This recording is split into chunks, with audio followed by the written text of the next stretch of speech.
Separation of things. हम पहुंचे थे mixture of solid and liquid components पर।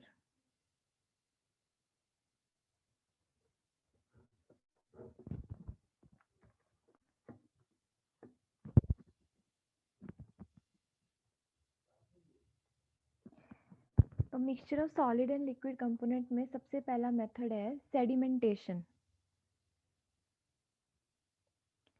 एज इसका नेम सजेस्ट कर रहा है कि कोई चीज़ सेडिमेंट होती है।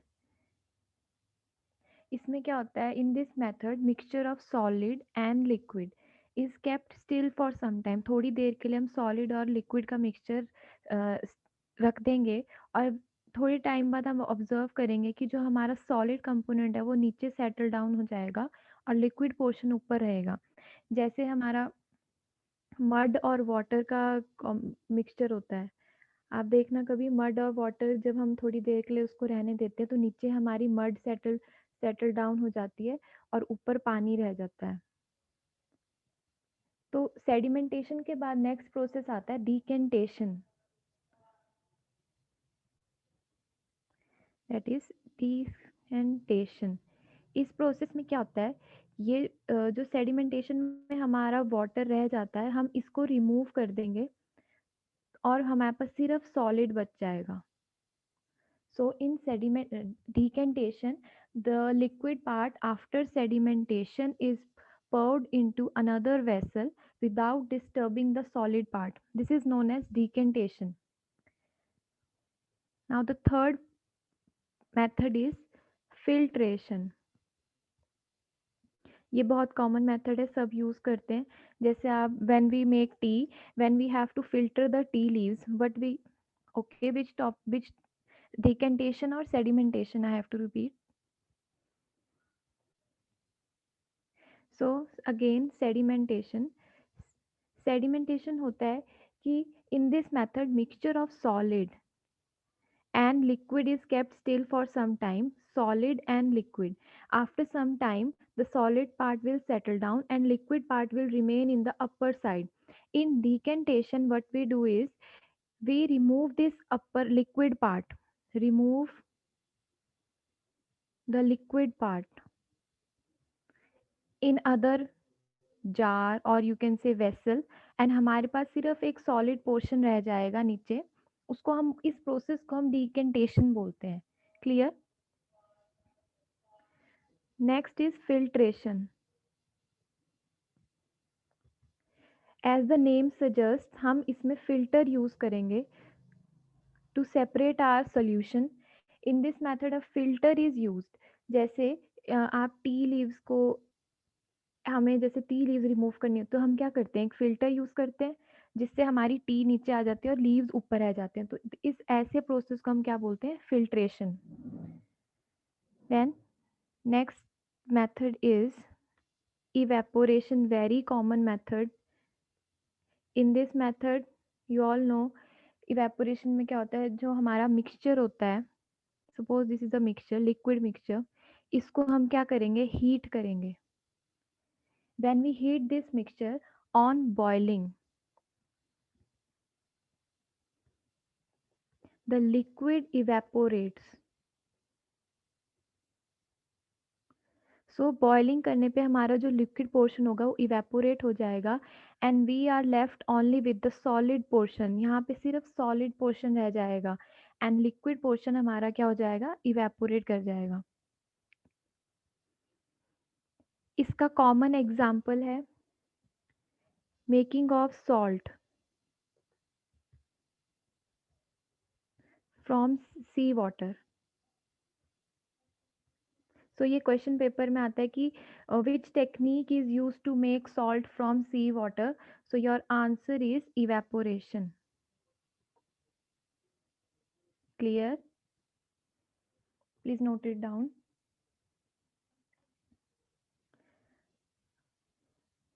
Another point is due to evaporation, the water remains cool in earthen pots. आपने देखा होगा मिट्टी के घड़ों में पानी ठंडा रहता है हमेशा। तो इसका इसका रीज़न भी क्या है, evaporation is only the reason जिसकी वजह से water remains cool in earthen pots. Clear? And major thing is that there is a big difference between evaporation and boiling. Evaporation and boiling दोनों बहुत अलग चीज़ होती है। इवेपोरेशन आपकी किसी भी टेम्परेचर पे हो सकती है, take place at any temperature, लेकिन बॉइलिंग का एक फिक्स्ड टेम्परेचर होता है। जैसे वाटर अगर हमें बॉयल करना है तो उसका बॉइलिंग पॉइंट 100 डिग्री सेल्सियस होगा, इससे नीचे वाटर बॉयल नहीं करेगा। लेकिन जब हम इवेपोरेशन कॉमनली देखते हैं अपनी डेली लाइफ में कि वाटर आप कपड़े सुखाने के लिए रखते हो तो सूख कैसे जाते हैं, बिकॉज ऑफ इवेपोरेशन। जो उसमें वाटर होता है वो इवेपोरेट कर जाता है। Clear? Next is factors which affect your evaporation.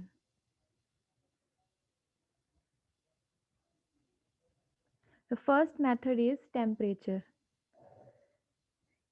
When we increase the temperature, also the rate of evaporation will also increase. जैसे जैसे टेम्परेचर बढ़ेगा इवेपोरेशन का रेट भी बढ़ेगा, और अगर टेम्परेचर हमने डिक्रीज कर दिया तो हमारी इवेपोरेशन का रेट भी क्या होगा, कम हो जाएगा। Clear? Next factor is humidity. इसमें इनवर्स रिलेशन होता है।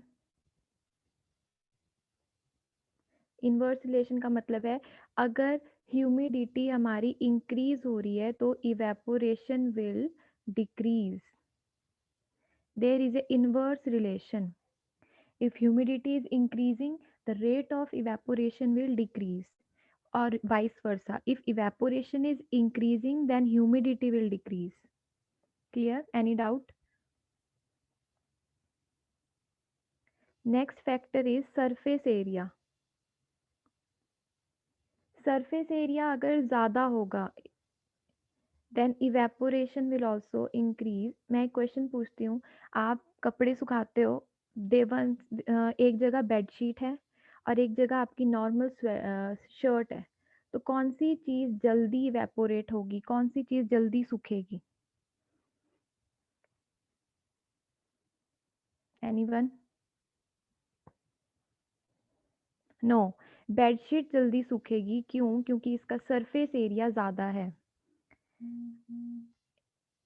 एक तरफ आपकी बेडशीट है जिसका एरिया ज़्यादा है, एक तरफ आपकी शर्ट है, तो अगर आपका सरफेस एरिया बढ़ता है तो आपका इवेपोरेशन भी बढ़ेगा, क्योंकि उसको ज़्यादा सरफेस मिल गया इवेपोरेट होने के लिए। ठीक है? शर्ट को कम सरफेस मिला तो ये थोड़ा टाइम लगाएगा इवेपोरेट होने में। क्लियर? ऑब्जर्व करना कभी, आपकी बेडशीट जल्दी सूखती है as compare to your other clothes. Next factor is speed of wind.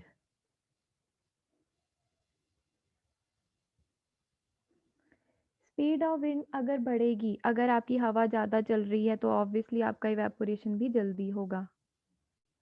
So these were the factors which were affecting your evaporation. Now the next technique is centrifugation. ये भी बहुत common technique हम daily life में use करते हैं।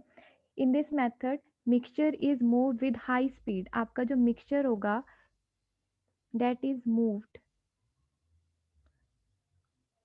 With high speed. A very common example आपका washing machine आ जाता है। आप वॉशिंग मशीन में क्लोथ्स यूज़ करते हो तो उसमें सेंट्रीफ्यूगेशन होती है, आपके क्लोथ्स जो होते हैं वो हाई स्पीड में मूव करते हैं। तो और इसमें एग्जांपल होता है जैसे आपने cream, okay, centrifugation. Centrifugation is a method, मैं दोबारा लिखती हूँ, centrifugation, it is a method used to separate, ठीक है, method use to separate your method use to separate your solid from liquid components. तो इसमें हम क्या कैसे करते हैं, जो हमारा मिक्सचर होता है, mixture is moved with high speed,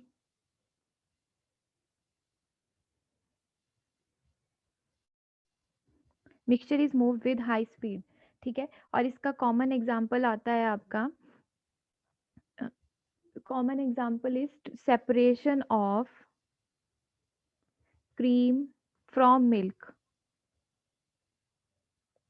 ठीक है, जब उसको भी मिल्क को भी आप बहुत बार मतलब मूव करते हो तो उससे आपकी क्रीम बटर वगैरह जो भी आप सेपरेट आउट करते हो वो सेंट्रीफ्यूगेशन इसमें रोल प्ले करता है।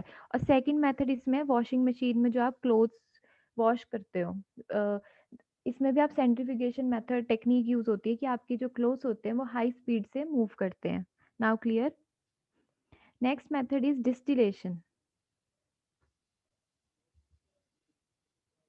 डिस्टिलेशन बहुत ही सिंपल वर्ड्स में अगर आप समझो तो डिस्टिलेशन होता है, सपोज आप अपना वाटर बॉयल कर रहे हो, ठीक है, आप वाटर बॉयल कर रहे हो, आप उसके ऊपर एक मतलब उसके ऊपर एक लिड लगा देते हो, उसके ऊपर ढक्कन लगा देते हो, तो आप क्या देखते हो, जो ड्रॉपलेट्स होती है वापस नीचे आती है। तो इस प्रोसेस को आप क्या बोलते हो, कंडेंसेशन। और ये टेक्निक जो होती है, इस टेक्निक से हम बहुत सारे मतलब मिक्सचर को हम एक हाई रेट पे सेपरेट कर सकते हैं। इस टेक्निक को हम डिस्टिलेशन बोलते हैं। Clear. The technique is called distillation. So इसके बाद अब नेक्स्ट आता है मिक्सचर ऑफ लिक्विड कंपोनेंट्स। ये नेक्स्ट टॉपिक है, मिक्सचर ऑफ लिक्विड कंपोनेंट्स। हमने अब मिक्सचर ऑफ लिक्विड कंपोनेंट्स को सेपरेट करना है। अब आप कैसे करोगे, first is very important, separating funnel. Separating funnel, ये क्वेश्चन पेपर में आता है कि सेपरेटिंग फनल किस में यूज होता है। जैसे इसमें याद रखना कि टू इममिसिबल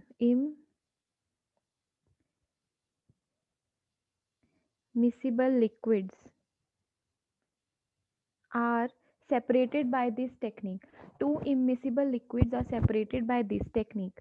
जैसे आपका इमिसिबल का मतलब होता है जो लिक्विड्स आपस में डिसॉल्व नहीं होती है, मींस एक लेयर, जैसे आपका ऑयल और वाटर का एग्जांपल हो, आप ऑयल और वाटर को मिक्स करो तो वो मिक्स नहीं होगा, तो उन लिक्विड्स को हम बोलते हैं इमिसिबल लिक्विड। तो क्वेश्चन आता है which technique is use to separate two immiscible liquid, तो आंसर होगा सेपरेटिंग फनल।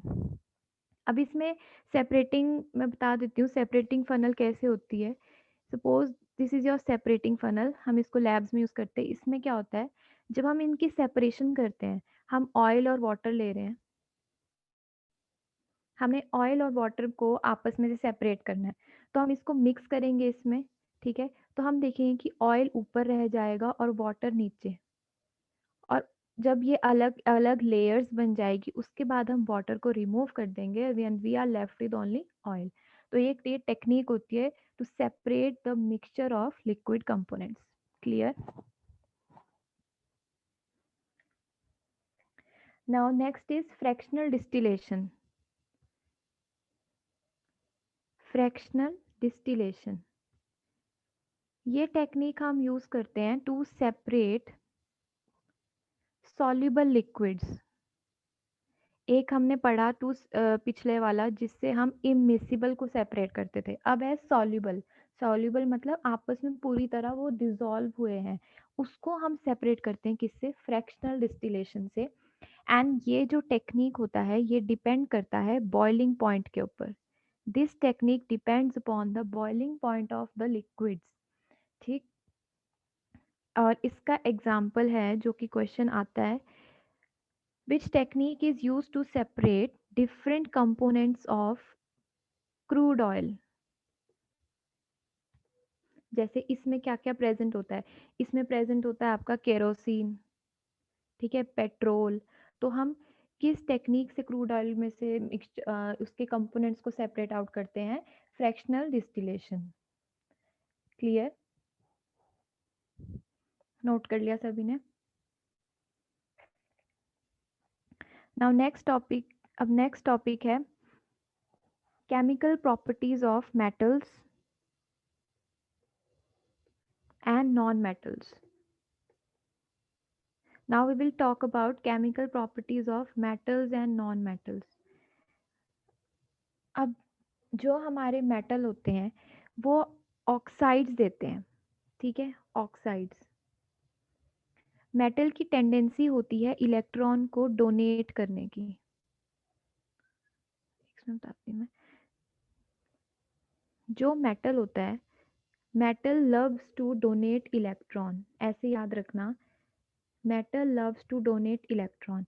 अब जब मेटल इलेक्ट्रॉन को डोनेट कर रहा है, तो साथ में कोई ऐसा होना चाहिए जो उस इलेक्ट्रॉन को क्या करेगा, एक्सेप्ट करेगा। सो ऑक्सीजन जो होता है सबसे बेस्ट होता है, सबसे बेस्ट कंपाउंड होता है जो किसको इलेक्ट्रॉन्स एक्सेप्ट करता है। तो इसीलिए M+O2 और ये हमें बनाता है मेटल ऑक्साइड। Any confusion? तो इसमें सबसे पहला एग्जांपल है मैग्नीशियम Mg+O2। तो ये आपको देता है 2MgO। हम इसको बैलेंस करेंगे तो 2, यहाँ पर भी 2, तो ये बन गया आपके मेटल ऑक्साइड। उसी तरह zinc plus O2 gives us zinc oxide, 2 zinc 2। ठीक, अब हम देखेंगे कि इनका नेचर कैसा होता है, acidic, basic. So first one is basic nature. Basic nature, इसको टेस्ट चेक करने के लिए हम क्या करते हैं, जो हमारा ऑक्साइड्स बनता है, जैसे मैग्नीशियम ऑक्साइड बना, इसको हम वाटर के साथ रिएक्ट करेंगे। तो बेसिक नेचर ऐसे देखेंगे, MgO plus water gives us MgOH2, this is a hydroxide. और जो हाइड्रोक्साइड होता है वो कैसा होता है, basic in nature. Hydroxides are basic in nature. अब वाटर तो न्यूट्रल है, वाटर इज ऑलवेज न्यूट्रल, तो कौन बचा बेस, दिस मैग्नीशियम ऑक्साइड, मतलब हमारा कैसा नेचर का होता है, बेसिक नेचर। सो जो हमारे मेटल्स होते हैं, maximum metals are basic in nature. इसमें फ्यू एक्सेप्शंस होंगे जो अब हम देखेंगे, जैसे एम्फोटेरिक नेचर। एम्फोटेरिक सब कंपाउंड्स होते हैं जो एसिड नेचर भी शो करते हैं और बेसिक नेचर भी शो करते हैं। तो ऐसे मेटल्स जो बहुत बेसिक और एसिडिक नेचर शो करेंगे उनको हम क्या बोलते हैं, एम्फोटेरिक कंपाउंड्स। इसका क्वेश्चन बहुत इंपॉर्टेंट हुआ है कि कौन से ऐसे दो वो कंपाउंड है, वो है एक तो tin oxide,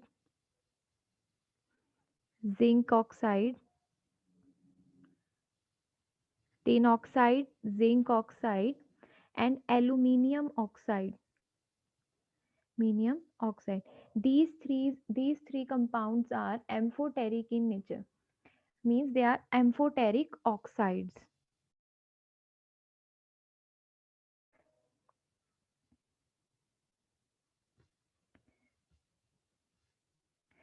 Clear? Now some examples are there. जैसे टिन ऑक्साइड का एग्जाम्पल है, टिन ऑक्साइड हम कैसे रिप्रेजेंट करेंगे, SnO2 is tin oxide and ZnO zinc oxide,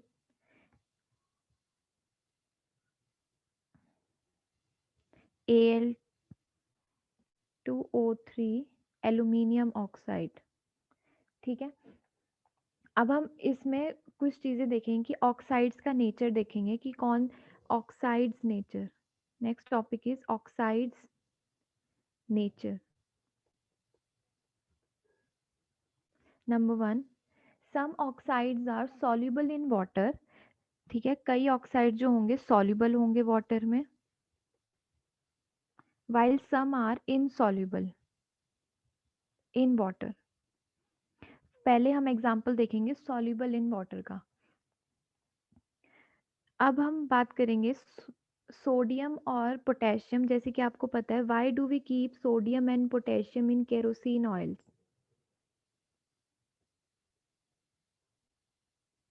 ये क्वेश्चन पेपर में आता है, why do we keep sodium and potassium in kerosene oil, because they are highly reactive in nature. जब हम इनको मतलब नॉर्मल रूम टेम्परेचर पे रखेंगे तो they will burn. So that's why we keep sodium and potassium in kerosene oil. इनके जो oxides बनेंगे, सोडियम सबसे पहला है सोडियम ऑक्साइड। सोडियम ऑक्साइड जो होता है वाटर में रिएक्ट, वाटर के साथ रिएक्ट करके बनाता है 2NaOH। This is sodium hydroxide, sodium hydroxide, ये एक क्या है, बेस है। Clear. Next is potassium oxide will react with water and it will give potassium hydroxide, मतलब ये आपस में मिलके क्या बनाएंगे, हाइड्रोक्साइड्स बना देंगे। ये भी क्या है, बेसिक इन नेचर है। So next is potassium and sodium are kept in kerosene oil due to their high reactivity. Due to their high reactivity. Next is gold and silver. Gold is represented by AU and silver is represented by AG. AG silver होता है, AU is gold. ठीक है। They do not react with oxygen. They do not react with oxygen even at high temperature. That's why हम gold और silver को अपनी jewellery के form में पहन सकते हैं, क्योंकि वो रिएक्ट नहीं करते हैं हाई टेम्परेचर पे चाहे नॉर्मल टेम्परेचर पे, ये स्टेबल हैं दोनों बहुत। साथ में प्लेटिनम भी लिख लो, एक platinum, PT, platinum is also stable, ये भी रिएक्ट नहीं करता ऑक्सीजन के साथ। Now next is non metals. अभी तक हमने मेटल्स की बात करी कि मेटल्स जो होते हैं वो ऑक्साइड बनाते हैं, जो कि बेसिक और एम्फोटेरिक होते हैं नेचर में। अब जो नॉन मेटल्स हैं ये हमारे एसिडिक ऑक्साइड बनाएंगे, एसिडिक और neutral oxides. They will form acidic and neutral oxides. ठीक है। इनके जो ऑक्साइड होंगे वो कैसे होंगे, acidic and neutral. First for example carbon आपका एक नॉन मेटल है, C+O2 क्या बनाता है, CO2। Sulphur plus O2 will form SO2। तो ये सारे क्या हैं, नॉन मेटल्स हैं। तो ये जो इनके ये बन रहे हैं ऑक्साइड, ये कैसे हैं, acidic. These all are acidic oxides. Next is H2। H2 भी आपका नॉन मेटल है, इसको हम H लेंगे, H+O2। 2H2 plus O2 gives you 2H2O। ये क्या है, इज इट बेसिक, एसिडिक और न्यूट्रल कंपाउंड? कोई बताएगा ये बेसिक है, एसिडिक है कि न्यूट्रल कंपाउंड है? Yes, it is neutral compound. So हमारे जो नॉन मेटल्स होते हैं वो एसिडिक और न्यूट्रल ऑक्साइड्स बनाते हैं, और जो मेटल ऑक्साइड्स होते हैं वो basic and amphoteric in nature होते हैं। क्लियर। इसमें नेक्स्ट चीज आती है दीज ऑक्साइड्स, ये जो हमने ऑक्साइड बनाए नॉन मेटल ऑक्साइड, ये वाटर के साथ मिलके क्या बनाते हैं, एसिड्स बनाते हैं। तो CO2 plus H2, CO2 plus H2O gives H2CO3। This is carbonic acid, carbonic acid. Same way जो सल्फर डाइऑक्साइड होगा, SO2 plus H2O भी मिलके वाटर के साथ बनाएगा H2SO3।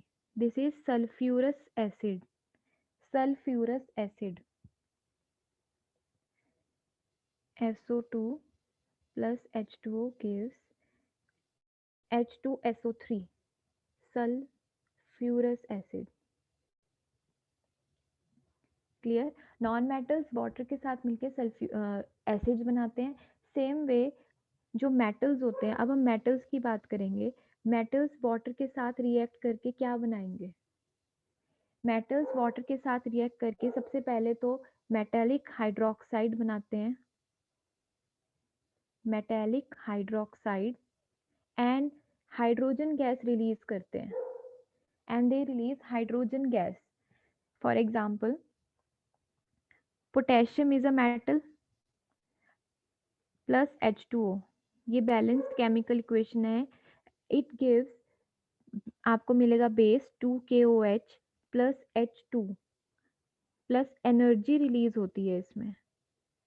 मेन चीज़ ये है कि जो आपके नॉन मेटल होते हैं वो वाटर के साथ रिएक्ट करके एक तो बेस मेटेलिक हाइड्रोक्साइड बनाते हैं, this is hydroxide OH, metallic hydroxide plus H2 gas release करते हैं। सेम भी आप एग्जांपल ले सकते हो सोडियम का, सोडियम भी H2O के साथ रिएक्ट करके बनाते हैं, हाइड्रोक्साइड बना देगा और बेस हाइड्रोजन गैस रिलीज होएगी। This is a difference between non-metals and metals. Non-metal water के साथ रिएक्ट करके एसिड्स बनाते, नॉन मेटेलिक ऑक्साइड वाटर के साथ मिलके एसिड्स बनाते हैं, लेकिन जो मेटल्स होते हैं वो वाटर के साथ मिलके हमें क्या देते हैं, basic hydroxide plus hydrogen gas. Clear, लिख लिया। नेक्स्ट एग्जांपल है इसमें कैल्शियम का, calcium plus H2O, calcium plus H2O भी क्या देगा हमें, कैल्शियम हाइड्रोक्साइड प्लस आपकी H2 गैस रिलीज होगी। Same way magnesium plus 2H2O gives magnesium hydroxide plus H2 gas released. And last is aluminium plus 3H2O. 2 aluminium plus 3H2O gives Al2O3 plus 3H2O. ये याद रखना है कि ये Al2O3 plus 3H2 देता है। Clear. और कुछ इसमें पॉइंट्स हैं कि जो पोटेशियम है और सोडियम है ये रिएक्ट करते हैं कोल्ड वाटर के साथ। They will always react with cold water, क्योंकि ये खुद इतने मतलब हाई मतलब गर्म होते हैं, इनका टेम्परेचर इतना ज़्यादा होता है कि अगर ये हॉट वाटर के साथ रिएक्ट करेंगे तो वो जिस बीकर में आप जिस कंटेनर में आप इसको रख रहे हो वो बर्स्ट हो जाएगा, इसीलिए इसको कोल्ड वाटर के साथ हम रिएक्ट करते हैं। जो मैग्नीशियम होता है उसको हम रिएक्ट करते हैं हॉट वाटर के साथ, ठीक है। And aluminium, iron and zinc, aluminium, iron and zinc जो है ये रिएक्ट करते हैं हमारे वेपर्स के साथ, they will react with vapour. Last is which is very important, lead, lead एक minute, lead, silver, copper and gold. This is lead, this is silver, this is copper and this is gold. They do not react with water. ये पानी के साथ react नहीं करते हैं। lead, silver, gold and copper do not react with water. So next is जो non metals होते हैं, ये तो थे मेटल्स। अब जो नॉन मेटल्स होंगे they also not, they do not react with water, ये भी वाटर के साथ रिएक्ट नहीं करते हैं। क्लियर। अब next is metals react with dilute acids.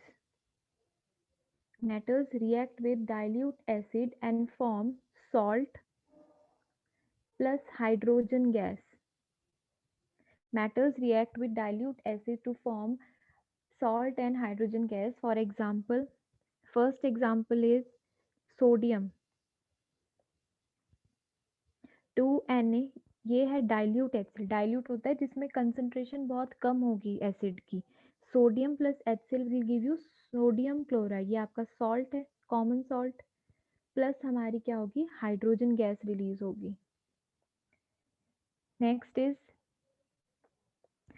Sodium reacts with sulphuric acid, dilute sulphuric acid, it will give you Na2SO4 plus again hydrogen gas is released.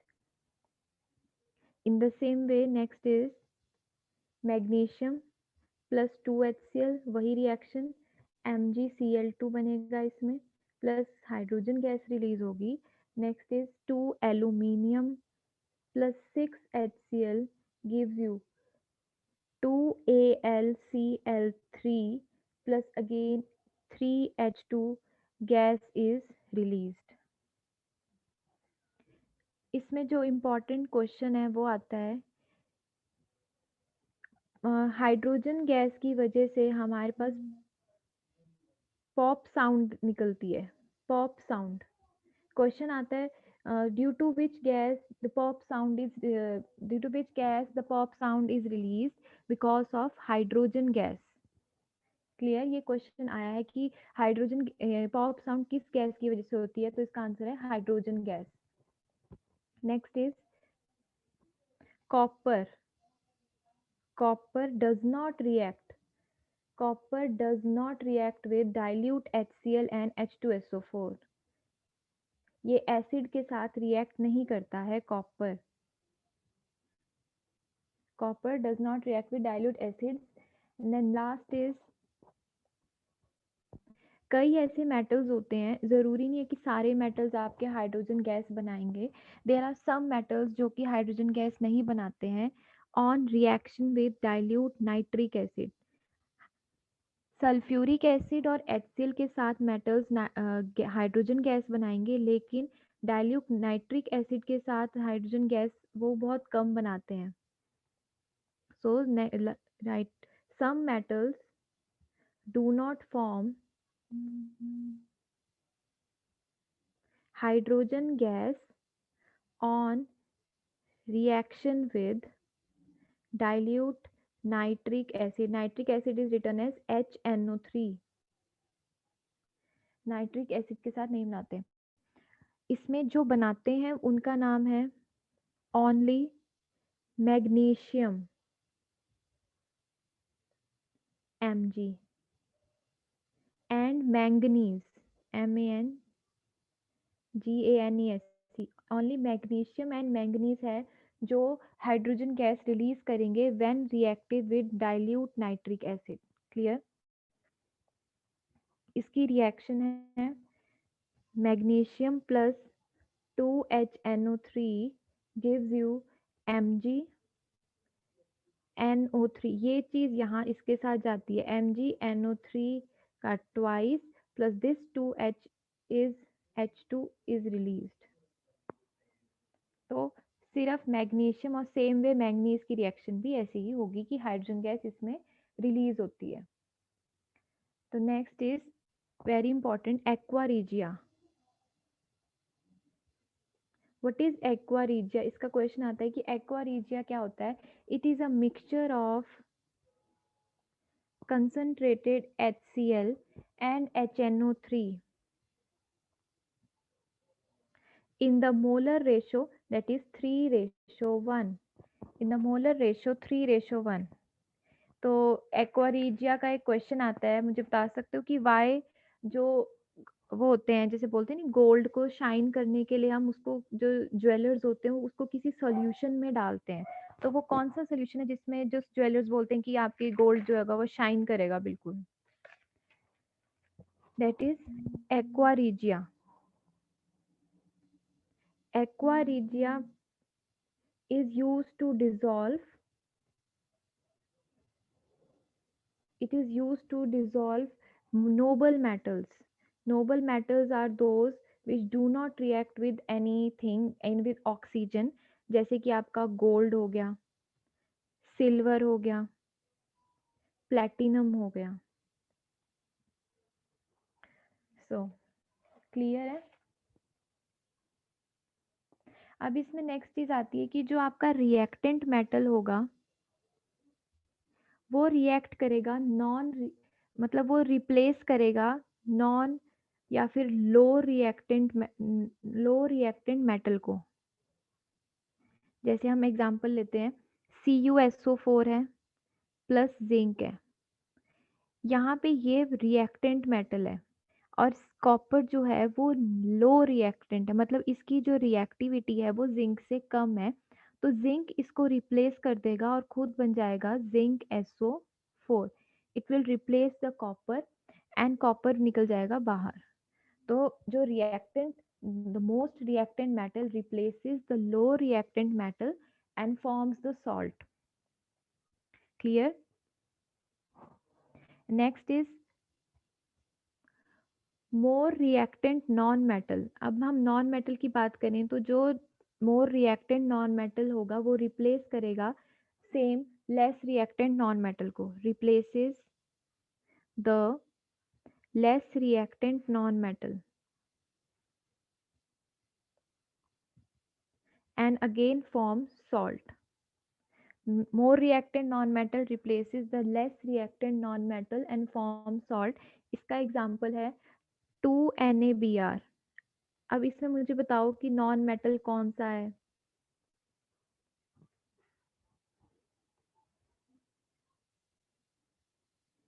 Anyone? Which is non metal? Yes, bromine. And it कौन सा metal होता है? Liquid. तो ये कैसा होता है? ये भी नॉन मेटल है, ये दोनों नॉन मेटल है, लेकिन जो मोर रिएक्टेंट इज क्लोरीन, ये ज़्यादा रिएक्टेंट होता है, ज़्यादा रिएक्टिव होता है, और ब्रोमीन लेस रिएक्टिव होता है। तो क्लोरीन इसको रिप्लेस कर देगा और खुद सॉल्ट बना देगा। यहाँ पे क्लोरीन आ गया और ब्रोमीन बाहर निकल जाएगा। Clear? Now next is metals